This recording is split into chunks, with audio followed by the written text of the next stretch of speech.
kibahana ni kibaruma. Nyuma ya Christopher Martin tureba againde kubwe bana burabana bose umunuzi bajya mu bapfumu nzabarondore koko abantu babana koko kweri ya manikma againde zigera bakise ngo mani makarinika cyangwa se umwamikazi wa Jansi ukita ukushaka no kudutangiye filime birirwa mu bapfumu birirwa barogesha byanze gucamo rega yurenze ana kureba akabona ubushobozi ufite atari ubwo umuntu uzahate rukibira binakora koko ese ko nize neza karya neza mu minsi igihumbi ya mbere ya nuko dutangiye filime yacu nagari ngiye bavuze ngo mutegereze undi ninjye bavuze mwikwirwa mutegereza abandi sibyo ese Rocky niwe bari baratubwiye uzaza gusobanura neza cyadutegereza undi yaringiye bavugaga abandi ntabahari ninjye ngombwa byaramenyekanye bimeze bite nuko tugatangiye John nawe n'abarokore bari guharura bavuga ati ese Rocky niwe batubwiye cyangwa dutegereza undi ni Rocky bababwiye ni muhumure ni ngombwa mwitegereza undi ibinde turasobanura inyakora turasobanura ibihugu byose turasobanura mwitegereza undi bahita bavuga okay katujye gushima Imana abona barko twaduhuriye Kanyarira nagiye gushima Imana burangiye muri weekend za Kadesh mbandiyo nuko dutangiye zi studios Rock Entertainment yafo kumena mu mafaranga n'ubumenyi ngiro Fatima yamukoreye akazi nta kinywa ngo uvari kuri Burakire ubundi nta mugabo afite ari umusaza wamwumvisha uri guca w'umukire yumva ko uyu mukobwa nta mugabo afite uyu musaza abonye umugabo mwamikazi nguzane makuru y'ingenzi mbwira आपको तो पता है nakubwira iki पुस्तकालय और संगीत यही तो है आपके महाराज mwana wariye urabizi siye ni umuziki ibintu by'ubuhanzi n'ubugeni nibyo abayibereyemo kandi bwitwa Jansi aho twakwita nk'ari bagomba kuba umwami abayibereye mu kuryoshya yishimisha umwami waho umugabekazi uriya mwana wawe w'umwami ubona ari muri bino byose by'umuziki n'ubugeni ni impamvu batanga abongereza bagiye baduha agasupa kenshi abongereza bari kureba ubwami bwacu bwa Jansi nk'igisiga kireba inkoko kigiye kurya uyu mwami uyoboye yaramutse atabonye umuntu uzamuzungura cyangwa se atabyakana kazamuzungura cyaba ari ikibazo nabonye umukobwa watubera igisubizo ku bibazo byacu koko Dixie G ese uwo mukobwa aturuka mu muryango wambaye wa bana Varikal uwo mukobwa nabonye ntabwo nzi umuryango aturuka mu kumeze ni wa musaza ariko uwo mukobwa icyo nabonye aberanye n'ubwami bwacu bwa Jansi icyo gihe abongereza bari baraje bari kugenda ubwami hirya no hino bugiye butandukanye atari ubwami bumwe tuwanga kuyamenera igihugu cyawe amaraso akamenwa n'inyana y'imbwa imbwa zikayarigata umukobwa baramushingiye bamushingiye ubwami bita Jansi bagiye kumushingira umwami usanga agiye ku umwamikazi ariko buri indimbire kubwira tuwanga kuyamena ntago ari ku cyumweru twe muze muserebura isabukuru yacu uyu mukobwa ageze muri ubwami atangira gusa nk'ukuruniza abazungu kandi abazungu bundi byasaga nkaho bavuga umwami akikiriza kiye kugenda kana karamukurura kwikura akaboko mu kiganza k'umwana akaboko kanga kumurekura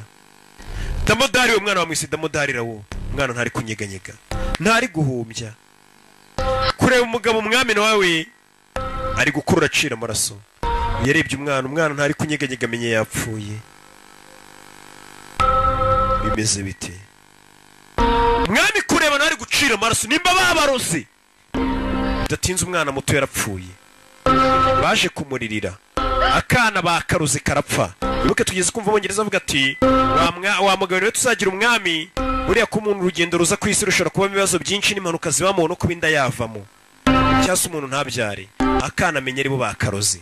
abongereza nibifuza ko umwami yabyara umwana uzamuzungura bifuza ko aribo bakomeza bakazungura bakayobora Bwongereza kandi ntabwo bwagukoronizaga bubara ibintu by'uwo munsi gusa bwabaga bubara ko buzagukoroniza imyaka ibihumbi kwasanga nk'ubuhindu bazi imyaka bwakoronijwe n'abongereza n'imyaka iri muri 100 irenze 100 tururi nagara abantu bazaga bavuga ngo tuje gukoroniza icyumweru cyangwa imyaka 2 tugende babaga ari igihe kirekire niyo mpamvu atifuza ko umwami wabaguriho yabyara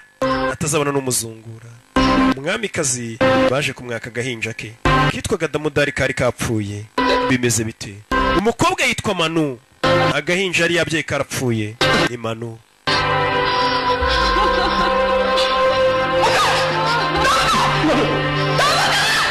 Yeah.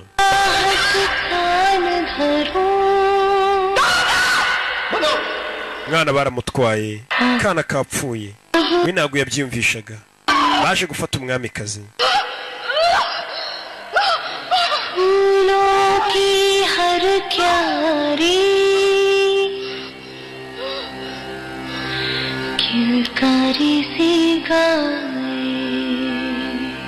yeah.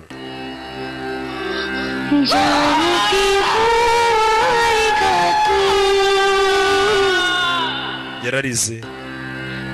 ndetse aza no kuryama hano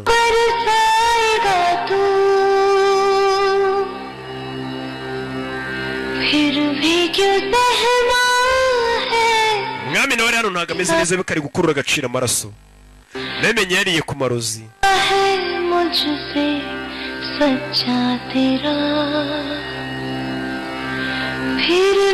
mwamikazi we byaramurenze agwa igihumuri ni Manu aryamye hano katorore umukobwa yifuza gupfira igihugu cye kugira ngo asigire urugero ahubwo abandi bimeze bite ako nino yaje hano mu rukerera arifuza ko batakabongereza bakabashyira hasi yaje hano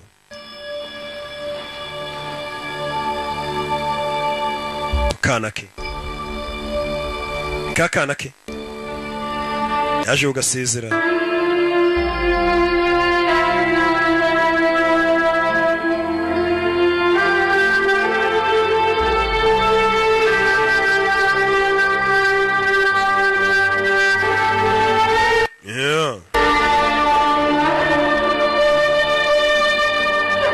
nongera nkwibuka ushaka kumenya byinshi kuri filime ziri busohoke dushyashya tw'ubwenge hari ukuntu ugenda ukajya kuri YouTube channel yacu yitwa Rock Entertainment agasobanuye urabibona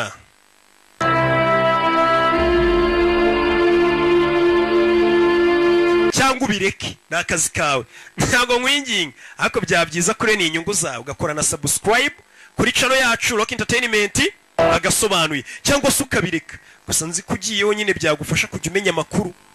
y'ibintu by'ubwenge uyu uri hakurino akomeje kwibuka umugabo we wapfuye akomeje kwibuka umugabo we wapfuye